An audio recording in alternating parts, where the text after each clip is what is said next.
주님의 은총과 사랑이 이 예배에 오신 교회 여러분과 함께 하시기를 축원합니다. 한 주간 평안하셨습니까? 네, 감사합니다. 인쇄술과 TV와 전화, 또 컴퓨터와 인터넷이 발명된 오늘날은 매일매일 엄청난 말들이 쏟아져 나오고 있습니다. 말하기 싫어도 말해야 하고 듣기 싫어도 들어야 하는데 그렇게 하루를 지나고 나서 자기 전에 내가 오늘 무슨 말을 했나, 어떤 말을 들었나 돌아보면 기억도 나지 않을 때가 참 많습니다. 이런 생각을 하면서 그 많은 말들 가운데 우리가 놓치지 않아야 하는 중요한 단어는 무언가 하는 생각이 들었습니다.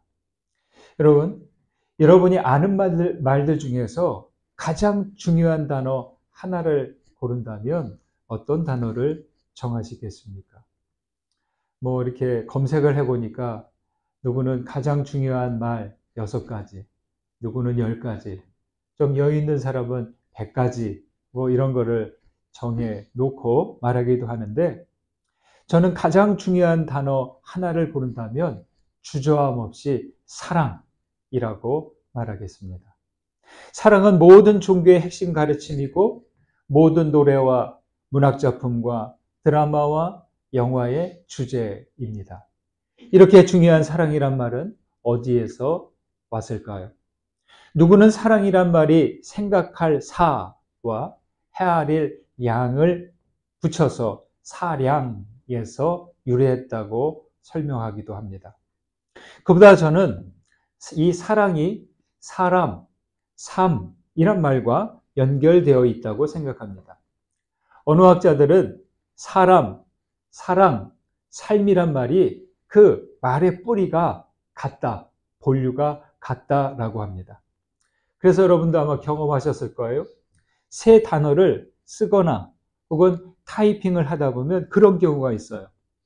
사람의 받침, 미음이 빨리 쓰다 보면 둥글게 써지잖아요. 그럼 뭐가 돼요? 그러면 사랑이 되죠. 그리고 사람의 람의 모음을 빼고 사자 아래에 자음을 붙여주면 삶이 되는 거죠. 이렇게 볼 때 사람으로 사는 일이 삶이고 사람다운 삶이 되려면 사랑하며 살아야 한다는 것이죠. 삶은 뭘까요? 그랬더니 누가 삶은 계란이다 이렇게 조크를 하기도 하죠. 삶은 이겁니다. 사랑하며 살아가는 것. 이게 정말 중요한 삶이 됩니다.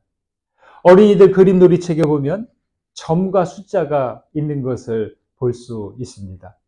그래서 이 숫자 순서에 따라서 점들을 연필이나 색연필로 이렇게 이어가면 어느새 집이 그려지고 자동차가 나오고 인형이 나오고 토끼 모양의 그림들이 완성됩니다.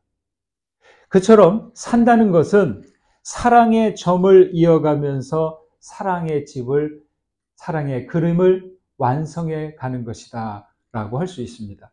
이것이 가능한 것은 우리는 저마다 자기 속에 씨앗처럼 사랑의 점을 갖고 태어나기 때문입니다. 저에게도 사랑의 점이 있고 여러분들 한 분 한 분 속에도 내가 원하지 않아도 이 사랑이란 점이 있다는 것입니다. 점을 이으면 선이 되고 선을 반복해서 그리면 면이 되고 이 선을 수평과 수직으로 계속 그리면 입체적인 그림이 되는 것이죠. 그렇다면 여러분, 신앙의 삶은 뭘까요? 신앙의 삶 역시 사랑의 점을 이어가는 것입니다. 하나님께 있는 그 사랑의 점과 우리의 사랑의 점을 이어가는 것이죠. 이렇게 수직과 수평으로 사랑으로 연결한 줄이 많을수록 그리고 튼튼할수록 행복한 삶이 되고 참된 신앙의 삶이 될 것입니다. 영원한 하늘의 사랑을 우리의 사랑과 이어주신 분이 예수 그리스도입니다. 우리를 사랑의 줄로 연결하여 매듭을 짓게 하신 분이 바로 그리스도 예수이십니다. 여러분은 얼마나 많은 이들과 사랑의 줄로 이어져 있습니까? 하나님과 연결된 사랑의 줄은 얼마나 튼튼하게 이어져 있습니까? 화가 마르크 샤갈은 제가 좋아하는 말인데요. 삶이 언젠가 끝나는 것이라면 삶을 사랑과 희망의 색으로 칠해야 한다. 이렇게 말했어요. 참 제가 좋아하는 말이에요. 여러분, 사랑은 하나님과 그리스도와 우리 모두에게 가장 중요하고 소중한 단어입니다. 사랑이란 말을 점으로만 두지 마시고 이 사랑의 점을 계속 이어가십시오. 그래서 여러분의 삶이 사랑과 희망의 색으로 가득해지시기를 주님의 이름으로 축원합니다. 함께 읽은 말씀은 한 바리새인이 자기 집에 예수님 일행을 초청해 식탁 교제를 나누는 장면으로 시작합니다. 바리새인은 사실 예수님에게 그렇게 호의적이지 않잖아요. 그런데 어째서 식사를 초대했는지 모르겠습니다. 바리새인들 중에 그중 나름 예수님의 가까이에서 교제하고 말씀을 듣고 싶은 그런 사람이었던 것 같습니다. 호의적이지는 않지만 경계해야 될 대상이지만 그런데도 주님은 초청에 응했고 그 집에 들어가 앉았습니다. 그때 그 자리에 동네의 한 여인이 불쑥 나타나서 모두를 놀라게 하는 행동을 합니다. 37절 보시겠습니다. 37절, 38절 같이 읽습니다. 그 동네에 죄를 지은 한 여자가 있어 예수께서 바리새인의 집에 앉아 계심을 알고 향유를 담은 옥합을 가지고 와서 예수의 뒤로 그 발 곁에 서서 울며 눈물로 그 발을 적시고 자기 머리털로 닦고 그 발에 입 맞추고 향유를 부으니. 사람들은 그녀가 누구인지 단번에 알아봅니다. 그 동네 사람들 모두 여인을 죄인이라고 불렀습니다. 당시 유대 사회에는 죄인이라는 그런 낙인이 찍히면, 이름표가 붙으면 따돌림과 멸시를 감수할 수밖에 없고 온갖 사회적인 불이익을 당해야만 했습니다. 그래서 웬만한 용기가 아니라면 여기 바리새인의 집까지 오지 못했을 텐데, 그런데도 여인은 여기까지 왔습니다. 무엇이 이 여인을 이곳에 오게 한 것일까요? 우리는 눈물과 머리털과 입맞춤과 향유에서 그 여인의 마음을 살펴볼 수 있습니다. 첫째, 눈물은 사람의 중심에서 나오는 것이고 통해와 자복의 증거이고 고통과 참회의 눈물일 것입니다. 둘째로, 여자에게 머리털은 아름다움과 생명의 상징이기에 머리털로 발을 닦는 것은 최고의 존중과 순종의 행동이라고 할 수 있습니다. 셋째, 발에하는 입맞춤은 이것은 무슨 의미일까요? 이것은 바로 신하가 왕에게 드리는 가장 최고의 예라는 것이죠. 넷째, 향유는 매우 값진 물품으로 여인은 최고의 것을 들여서 극진한 섬김을 하는 것입니다. 여러분, 이 여인의 행동에서 무엇이 보입니까? 이해할 수 없고 너무 지나친 무모한 행동처럼 보이지만 여인은 마치 이 모습이 예배자의 모습 그대로인 것을 알 수 있습니다. 여인은 엎드려 경배했죠. 참회의 눈물을 흘렸죠. 그리고 최상의 예물을 봉헌했습니다. 그런데요, 무슨 이유로 이렇게 극진한 예배자의 자세를 표한 것일까요? 잠시 후에 나누기로 하고 먼저 예수님을 초대한 이 바리새인의 반응을 보도록 하겠습니다. 46절과 47절입니다. 읽습니다. 너는 내 머리에 감람유도 붓지 아니하였으되 그는 향유를 내 발에 부었느니라. 이러므로 내가 네게 말하노니 그의 많은 죄가 사하여졌도다. 이는 그의 사랑함이 많음이라. 사함을 받은 일이 적은 자는 적게 사랑하느니라. 이 바리새인 시몬은 매우 불쾌했을 것입니다. 제가 이 시몬의 입장에 서 보니까 되게 화가 났을 것 같아요. 왜냐? 자기 집으로 예수님을 초청했고 자신이 직접 예수님과 마주하면서 교제하고자 했는데 갑자기 불청객이 쑥 끼어들어서 분위기를 망치고 있잖아요. 그렇죠?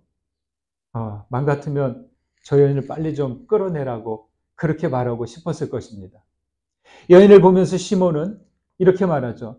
예수님이 선지자라면 저 발을 만지는 저 여인이 죄인인 줄을 알았을 텐데 라고 생각합니다. 이렇게만 생각을 하고 드러내지는 않았어요. 말하지는 않았어요. 시몬에게 여인은 어디까지나 죄인으로만 보입니다. 이름이 없어요. 그냥 죄인이에요. 예배자로서 엎드린 여인의 모습은 조금도 눈에 들어오지 않습니다. 눈물 흘리고 입 맞추고 머리털로 닦고 엎드리고 향유를 붓고 그것이 전혀 이 시몬의 마음에는 감동이 안 됩니다. 그리고 그런 죄인을 못 알아보고 모른 척 방관하는 예수님을 깎아내립니다. 선지자 맞아? 선지자라면 저 여인이 누구인 줄 알고 빨리 물리쳐야 되는 거 아니야? 그렇게 생각한 것이죠. 하지만 예수님은 여인만이 아니라 시몬의 차가운 마음까지 읽어냅니다. 그리고 시몬에게 비유로 가르치시죠. 이야기입니다. 빚진 사람 둘이 있는데 하나는 50데나리온, 하나는 500데나리온을 빚졌는데 둘 다 갚을 능력이 없어 주인이 두 사람 모두 탕감해 주었다면 둘 중 누가 더 주인을 사랑하겠느냐 이렇게 묻습니다. 참 예수님의 가르침은 아주 예리하고 탁월합니다. 이야기를 해주고 비유를 말해주고 그 이야기를 듣는 사람에게 딱 돌려줘요. 너 같으면 어떻게 하겠느냐? 네가 보기에 누가 더 주인을 더 사랑하겠느냐? 시몬은 당연 탕감받은 것이 많은 사람이라고 합니다. 47절은 비유의 교훈에 해당하죠. 그래서 이렇게 말씀합니다. 여인의 많은 죄가 사해졌기에 사랑함이 많은 것이고 사함받은 일이 적으면 그 사랑함이 적을 것이다 라고 말이죠. 그런데 여기서 예수님은 시몬과 여인의 행동을 비교하십니다. 시몬은 예수님 일행을 초청하여서 환대하는 듯 했지만 발 씻을 물도 주지 않았고 입맞춤의 환영도 없었고 발에 감람류도 붓지 않았습니다. 이 발 씻을 물을 주는 것, 입맞춤으로 환영하는 것, 감람류를 붓는 것, 이거는 이 당시에 집에 손님이 오면 기본적으로 하는 거예요. 예, 그렇죠. 이걸 하지 않으면 좀 왜 이렇게 하지? 하고 의아하게 생각하게 되는 겁니다. 모래바람이 잦은 팔레스타인에서 우리처럼 발목까지 다 오는 신발을 신는 게 아니라 샌들이에요, 샌들, 슬리퍼. 그쪽 지역이 그래요. 그런 발은 항상 더럽기 때문에 손님에게 물을 제공합니다. 그리고 손님이 오면 환영한다는 표시로 이렇게 형식적이나마 포옹을 하고 이 볼을 맞대는 서로의 그 뺨에 입을 맞추는 그러한 환영의 행동을 해줍니다. 기름을 붓는 것은 또한 방문자의 지위에 따라 달라지기도 합니다. 그런데 시몬은 이 중 아무것도 안 했다는 것이죠. 초청은 고마워서 초청에 응해서 가기는 갔는데 보니까 진심은 아닌 듯 했고 형식적이었던 것이죠. 그런 대우에도 아무 말도 하지 않았던 예수님은 이제서야 시몬의 어떤 율법적인 태도에 뒤늦게 속내를 이야기하시는 거죠. 바로 앞에 씨앗이 떨어진 4가지 땅 비유가 있습니다. 거기에 비유하면 여인은 죄를 지은 상태에서 가시떨기와 같은 마음밭에서 좋은 땅으로 바뀌었다고 할 수 있어요. 그런데 이 시몬은 여전히 딱딱한 바위와 같은 상태라고 할 수 있습니다. 예수님을 초청하기는 했지만 마음으로 다가가지 못하고 적당하게 거리를 둡니다. 내가 그래도 율법을 아는데, 내가 그래도 바르게 살아왔는데 스스로 의롭게 여기는 거죠. 그런 그의 모습은 자기 이익을 위해서이고 예수님과의 관계에서 불편해지지 않을 정도만 되려고 하는 것이죠. 여러분, 우리는 모두 믿음을 가진 사람들이죠.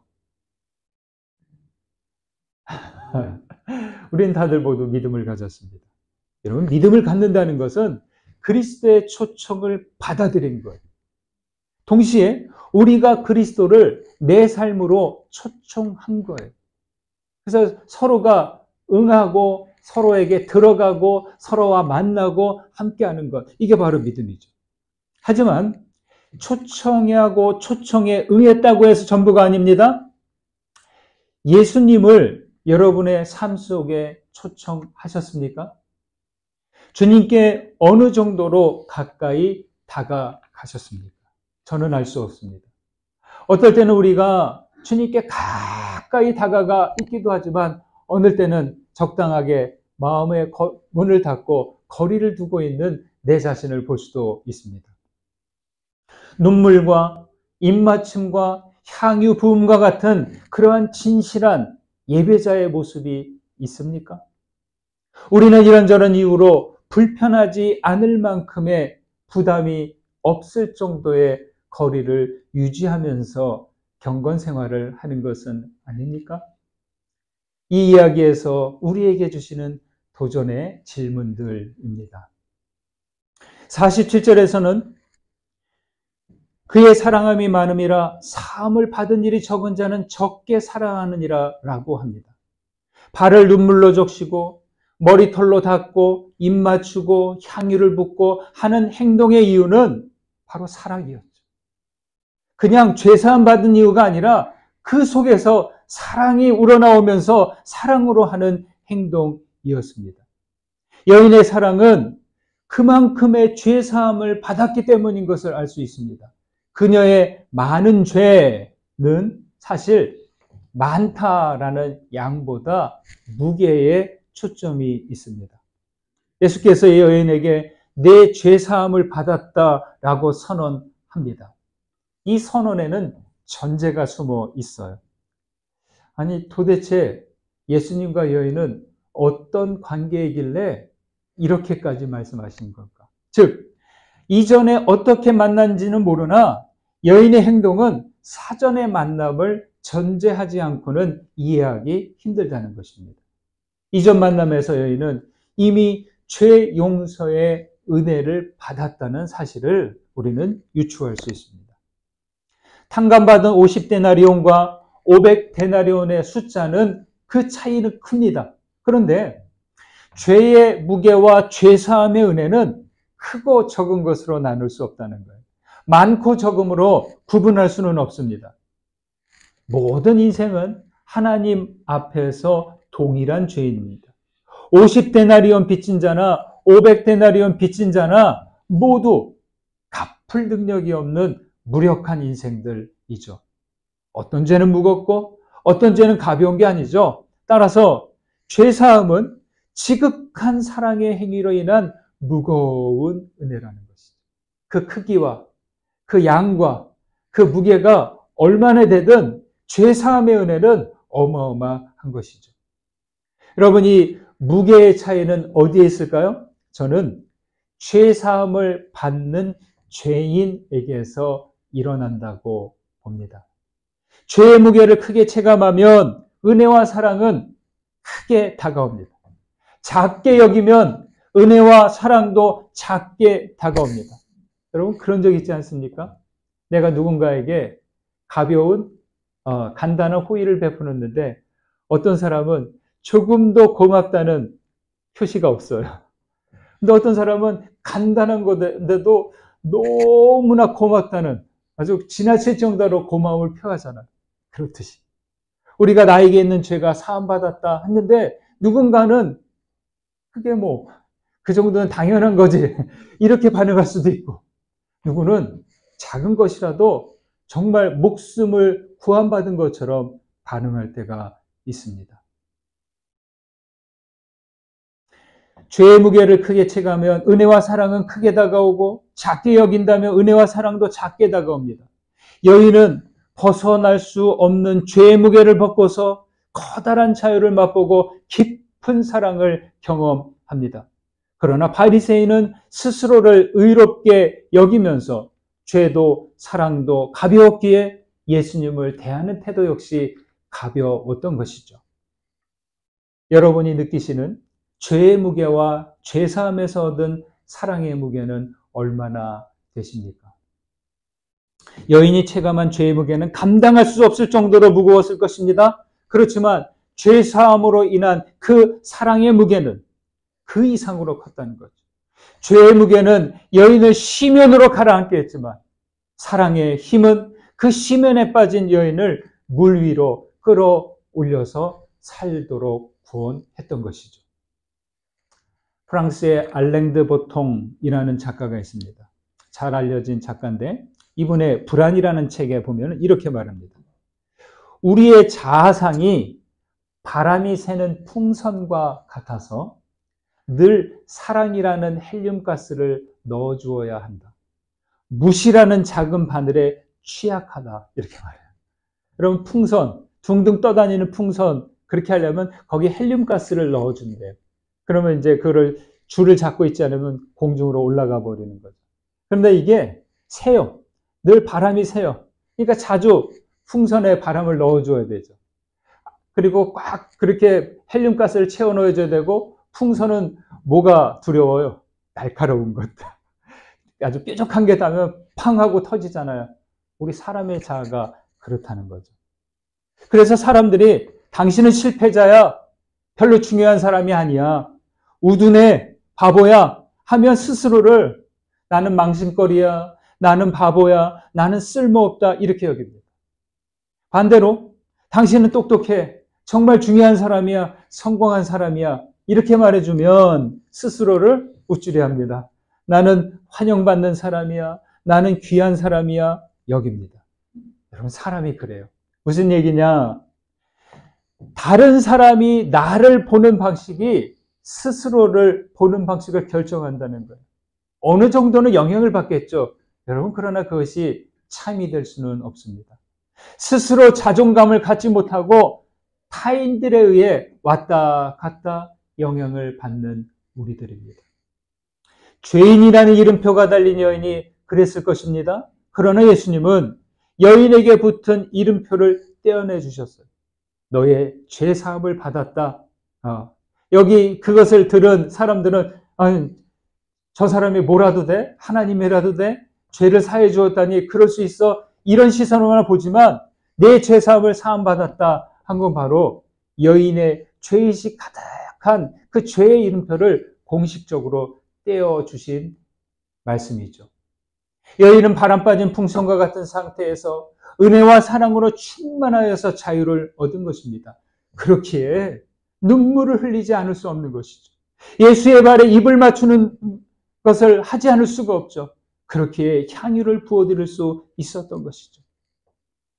여러분 죄의 무게를 감당할 수 있는 사람은 없습니다. 그러나 주의 은혜로 죄 사함을 받았다는 것을 믿는다면 죄의 짐을 벗어버릴 수 있습니다. 죄의 무게와 죄 사함의 은혜를 아는 사람만이 사랑의 힘도 알 것입니다. 죄의 무게를 내려놓고 사랑의 능력으로 나아가시는 주님의 자녀들 되시기를 주의 이름으로 축원드립니다. 세상은 죄인들에게 자비를 허락하지 않습니다. 나름의 사정들이 있겠지만 냉혹한 현실은 인정사정 봐주지 않습니다. 스스로 느끼는 죄의식도 힘들지만 자신을 향한 사람들의 시선은 돌처럼 날아오고 비수처럼 날아와서 나에게 꽂힙니다. 여기 여인의 이름이 나오지 않지 않습니까? 그저 여인, 저 여인은 죄인, 이게 다예요. 정말 너무 서럽지 않나요? 그러나 예수님은 여인에게 죄사함을 받았다는 선언을 하셨습니다. 그리고 마지막에 이렇게 말씀을 덧붙이십니다. 마지막 50절 보실까요? 50절 읽습니다. 예수께서 여자에게 이르시되 내 믿음이 너를 구원하였으니 평안히 가라 하시니라. 내 믿음이 너를 구원하였다. 저는 선뜻 이해가 가지 않습니다. 구원의 주체는 하나님과 그리스도여야 하는데 그런데 여인의 믿음이 구원했다고 합니다. 믿음과 사랑과 구원이 그렇습니다. 이것이 우리가 그렇게 할 수 있는 그러한 능력이 없지만, 주체가 되지 못하지만 결코 일방적이지 않다는 거예요.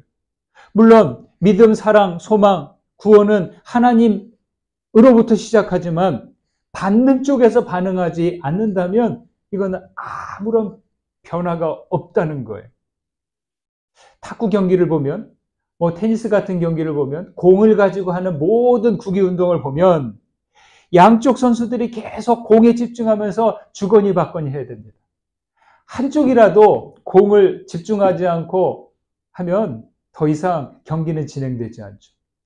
축구 경기 역시 선수들이 공 하나를 놓고 이쪽 11명, 상대팀 11명이 서로 뛰어다니고 그 공을 쫓아가고 차주고 해야 진행이 됩니다.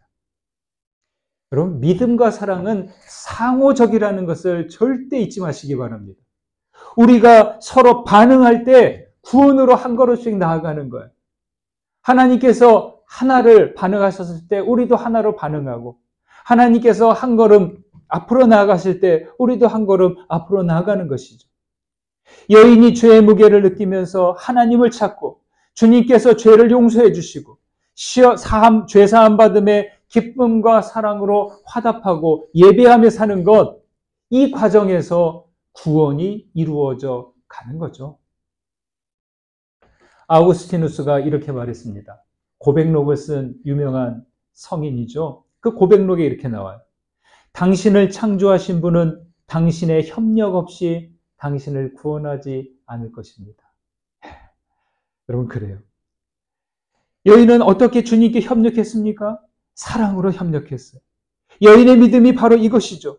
그리스도의 은혜에 전적인 사랑으로 응답한 것, 그것이 여인의 사랑입니다. 그래서 주님은 내 믿음이 너를 구원하였다라고 말씀하신 것이죠. 프랑스의 대문호 빅토르 위고는 그의 작품에서 이렇게 또 말합니다. 여러분, 우주는 얼마나 광대하고 가늠할 수 없는 그런 세상이죠.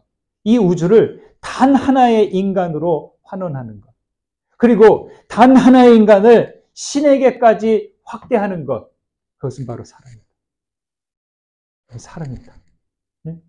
이 광대한 우주가 한 사람에게 다가오고, 그리고 이 연약한 미약한 인생들이 하나님에게까지 확장할 수 있게 하는 단 하나, 바로 사랑이라는 거예요.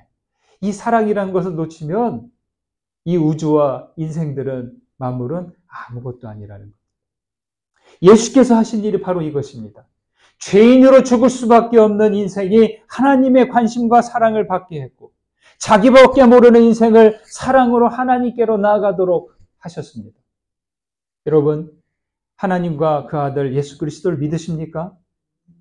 그렇다면 주님께 사랑으로 응답하시고 사랑으로 하나님께 나아가시는 우리 모두 되시기를 주님의 이름으로 축원드립니다. 받은 은혜 생각하면서 거듭의 기도 드리십니다. 사랑이신 하나님, 아낌없이 베푸신 은혜와 사랑에 감사드립니다. 사람으로 살되 오직 사랑함으로 살도록 인도해 주소서. 우리에게 있는 사랑의 점을 이어가며 살게 하옵소서. 모두에게 죄인이라 불리운 여인은 죄사함을 받고 예배하며 사랑으로 응답했습니다. 우리도 또한 죄의 무게에 눌리지 않고 사랑의 힘으로 일어서게 하옵소서. 우리의 죄를 용서하셨으니 사랑으로 응답하며 믿음의 구원으로 나오게 하옵소서. 예수 그리스도의 이름으로 기도드립니다. 아멘.